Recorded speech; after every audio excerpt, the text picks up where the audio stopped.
training, I want to take you through two ways to go ahead and train your glutes using two different types of setups. Why do you want to use these? Because it's going to teach your glutes not only how to become very active, but it's also going to teach them how to handle the ground, which, hey, by the way, we deal with every day. So let me show you. First of all, we're going to use the dynamic stabilizer band, and we're going to place it above our knees like we always do. And we're going to go ahead and we'll work on simple movements. We're going to place our knees apart, and we're going to go ahead and just work on simple lateral steps. You've seen me do this before. Now, why do I want to work on this? Well, two reasons. This type of movement is going to teach my hips how to activate before my foot hits the ground. Why is that important? Because that's going to teach my hip to stabilize and be ready to handle the ground when I put my foot into it. That's real important because if my glutes are active before my foot hits the ground, my ankle, knee, and hip are going to love it. All right, because they're going to be nice and stable. But the dynamic stabilizer works on two things. It works on hip stability, but it works on acceleration. All right, so we want to go ahead and use the dynamic stabilizer to train for those types of things.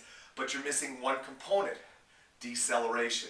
The ability for our hip to handle accelerated momentums or accelerated movement. How do we train that? Well, we take the dynamic stabilizer off, and we go ahead and we hook up a horizontal vector. In this case, I'm using the Thunder Band to do that because the Thunder Band provides me enough resistance, and it provides me the ability to hook up on a horizontal vector, and it's long enough so it creates a greater degree of movement, so I can go ahead and do one step, two step. I can move more. I can go through a bigger amplitude of movement. How are you going to work deceleration? Very simple. You're going to work on step lunges, and you've seen me do this before. But now what we can do is we can work on accelerating, handling a momentum that's going faster because the band is pulling us that way. And we got to teach our foot how to absorb the ground. Deceleration control. Why is that important? Because we're going to get moving fast during some times of the day.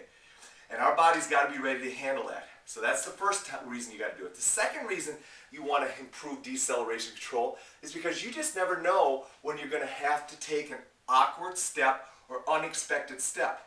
If that happens, you have to be able to handle the ability to absorb that and go ahead and make sure that you stay protected. Because if you don't, then what happens? You fall. And oh, and by the way, for all you 60-year-olds and above, falls are the #1 reason you're going to get injured in one of your joints. And so as a result of that, I want to keep you safe, but I want to start keeping you safe early in life.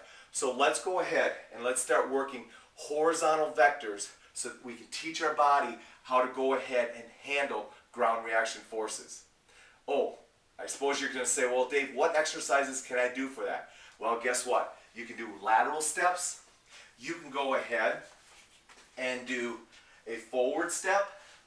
You can go ahead and do any type of pulling exercise where you're learning how to go ahead and stabilize. You can also go ahead and work at doing any kind of pushing step because that's going to teach you how to decelerate on the foot. Guess what? Start training with a horizontal vector. Start pushing, pulling, lunging, squatting, whatever you want to do, and you're going to be working on it. How's that?